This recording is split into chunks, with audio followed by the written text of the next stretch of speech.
উপকূল সমাচার বিশেষ খবর উপস্থাপক শেখর দাস। পশ্চিমবঙ্গରୁ ଆସିଲା বড় খবর ইস্তফা দেবে কি মমতা বানার্জী। কোলকাতা আরজি কর মেডিকাল কলেজରେ ହୋଇଥିବା বଳାৎକାର ଓ ହତ୍ୟା ଘଟଣାକୁ ନେଇ ଦୀର୍ଘଦିନ ଧରି ପଶ୍ଚିମବଙ୍ଗରେ ଉତ୍ତେଜନା ଲାଗି ରହିଥିବା ବେଳେ ମୁଖ୍ୟମନ୍ତ୍ରୀ ମମତା ବାନାର୍ଜୀ ଦେଇଛନ୍ତି ବଡ଼ ବୟାନ।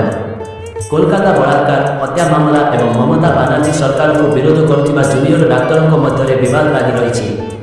ଜୁନିୟର ଡାକ୍ତରମାନେ ଧର୍ମଘଟରେ ଅଛନ୍ତି ଏବଂ ନ୍ୟାୟ ଦାବିରେ ବିରୋଧ କରୁଛନ୍ତି।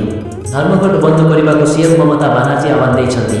ରାଜ୍ୟ ମୁଖ୍ୟ ଶାସନ ସଚିବ ମନୋଜ ମନ୍ତ ଗୁରୁବାର ଦିନ ଆନ୍ଦୋଳନକାରୀ ଜୁନିୟର ଡାକ୍ତରମାନଙ୍କୁ ଅନୌପଚାରିକ କଥାବାର୍ତ୍ତା ପାଇଁ ନିମନ୍ତ୍ରଣ କରିଥିଲେ, କିନ୍ତୁ ମମତା ବାନାର୍ଜୀଙ୍କୁ 2 ଘଣ୍ଟା 10 ମିନିଟ୍ ଅପେକ୍ଷା କରିବା ସତ୍ତ୍ୱେ ଡାକ୍ତରମାନେ ଆଲୋଚନା ପାଇଁ ପ୍ରସ୍ତୁତ ନଥିଲେ। ମମତା ବାନାର୍ଜୀ ଏକ ସାମ୍ବାଦିକ ସମ୍ମିଳନୀ କରି ସାଧାରଣ ଜନତାଙ୍କୁ ପଚାରିଥିଲେ। ଲୋକମାନଙ୍କୁ କ୍ଷମା ମାଗି କାମକୁ ଫେରିବା ପାଇଁ ଡାକ୍ତରମାନଙ୍କୁ ନିବେଦନ କରିଥିଲେ। ଏହାସହ ସେ ଇସ୍ତଫା ଦେବା ପାଇଁ ପ୍ରସ୍ତୁତ ଥିବା କହିଛନ୍ତି। ମୋତେ କ୍ଷମତା ଓ ଚୌକିର ଲୋଭ ନାହିଁ ବୋଲି ମମତା କହିଛନ୍ତି। ଜୁନିୟର ଡାକ୍ତରଙ୍କ 30 ଜଣିଆ ପ୍ରତିନିଧି ଦଳ ନବାନ୍ନରେ ପହଞ୍ଚିଛନ୍ତି, କିନ୍ତୁ ବିରୋଧ କରୁଥିବା ଡାକ୍ତରମାନେ କଥାବାର୍ତ୍ତାର ସିଧା ପ୍ରସାରଣ ପାଇଁ ଦାବି କରୁଛନ୍ତି, କିନ୍ତୁ ରାଜ୍ୟ ପ୍ରଶାସନ ମନା କରିଦେଇଛି। ଏହି କାରଣରୁ ଆଲୋଚନା ସମ୍ପର୍କରେ ଉଭୟ ପକ୍ଷ ମଧ୍ୟରେ ଏକ ଦ୍ୱନ୍ଦ୍ୱ ରହିଛି। ମମତା ବାନାର୍ଜୀ ସାମ୍ବାଦିକ ସମ୍ମିଳନୀରେ କହିଛନ୍ତି ଯେ ସେ ନ୍ୟାୟ ଖୋଜିବାକୁ ଆସିନାହାନ୍ତି।